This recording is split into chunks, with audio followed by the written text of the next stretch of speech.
Tonight, we tell the story of a nation protected by oceans, fed by rivers, and separated from the chaos of the world by geography so powerful that it accidentally became the center of modern civilization. For decades, the United States guarded the oceans, protected trade routes, built alliances, and held together a fragile global order that allowed nations to trade, grow rich, and believe the future would remain stable forever. But empires do not protect the world forever, and now, America may be preparing to step away from the role it created. If that happens, what becomes of the world built beneath its protection? Tonight, we enter the quiet machinery of American power and the story of the accidental superpower. Before we continue, if you enjoy slow cinematic stories about history, power, and the hidden forces shaping our world, consider subscribing. And if tonight's journey draws you in, leave a quiet like beneath the video. Some stories are meant to be watched loudly, others are meant to be heard in the dark. Now, let us continue. Long before aircraft carrier, before satellites, before nuclear weapons, power belonged to geography. The ancient Egyptians understood this. Their civilization rose beside the Nile River, a ribbon of life cutting through endless desert. The river gave them food, trade, transportation, stability, and the surrounding desert protected them from invasion.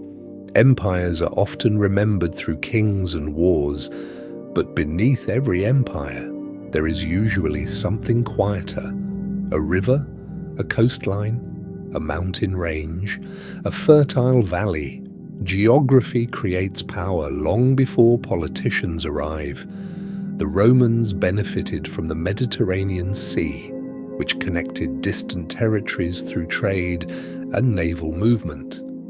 The Ottomans controlled strategic routes between continents, again and again. History rewarded nations that occupied favorable ground. And centuries later, another nation would inherit perhaps the most fortunate geography on Earth. The United States was extraordinarily lucky. To the east, the Atlantic Ocean; to the west, the Pacific. Two vast barriers separating America from the wars of Europe and Asia. While empires across the ocean destroyed one another for centuries, America expanded in relative safety. But the oceans were only part of the story. Inside the continent, a hidden engine of power already existed. Rivers, thousands of miles of connected waterways stretching through fertile land. At the center of it all, the Mississippi River, a natural highway flowing through the heart of the continent. Farmers transported crops cheaply across enormous distances. Trade expanded, cities grew, industry spread, wealth accumulated. While many nations struggled to connect their territories, America possessed a transportation system created by nature itself. And because the land was fertile, the country could feed a massive population while exporting enormous amounts of food. The United States grew rich quietly, steadily, almost inevitably. And as its economy expanded, so did its military power. Then came the Second World War. Europe burned, cities collapsed into ruins, entire nations exhausted themselves through destruction. But the American homeland remained untouched. Its factories continued producing weapons, machines, ships, and supplies for the war effort. And when the war finally ended, the United States emerged stronger than every other major power. In 1944, American leaders helped create something extraordinary: the Bretton Woods system, a new global order designed to prevent another catastrophic collapse. Under this system, the United States would protect global trade routes. The American Navy would secure the oceans. The dollar would become the center of international trade, and nations across the world rebuilt themselves around this arrangement. Factories expanded, global trade exploded, countries became deeply connected through shipping and finance. For decades, much of the modern world operated beneath American protection. Cargo ships crossed oceans safely because American naval power guarded the seas. And many nations built their economies around the assumption that this protection would last forever. But history rarely allows permanence. For decades, America remained deeply involved in global affairs, partly because of oil. The United States depended heavily on energy from the Middle East. Protecting global shipping lanes meant protecting its own survival. But slowly, that dependence began to change. New shale oil production transformed the American energy landscape. The country became far less dependent on foreign oil than before, and with that shift, a dangerous question emerged. If America no longer needs the world in the same way, will it continue protecting it?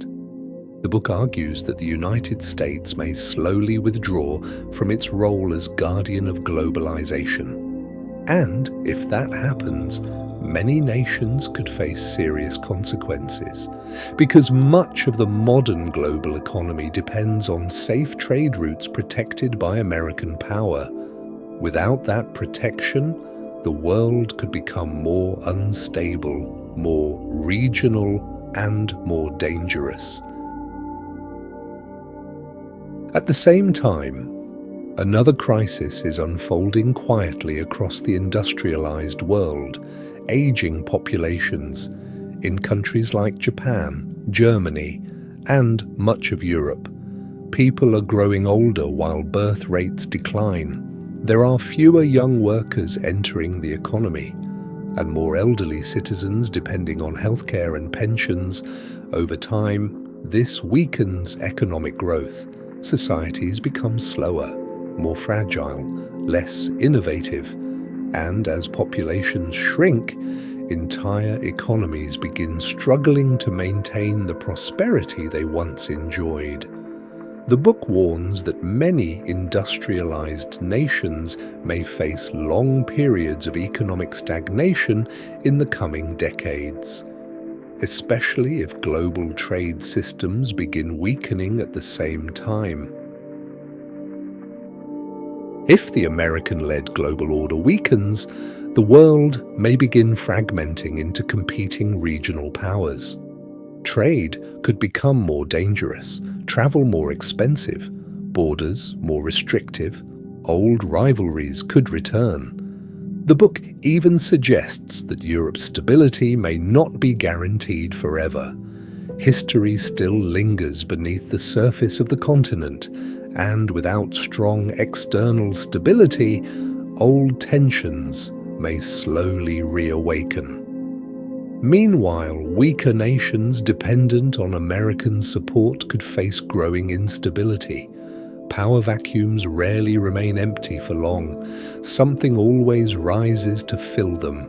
And yet, despite all this uncertainty, the United States itself may remain unusually secure, protected by oceans, rich in farmland, connected by rivers, largely self-sufficient. The nation most capable of surviving global instability may also be the nation least dependent on preventing it. For generations, the modern world moved beneath the protection of American power. Ships crossed oceans safely, markets expanded, borders softened, and nations built their futures around a system that seemed permanent.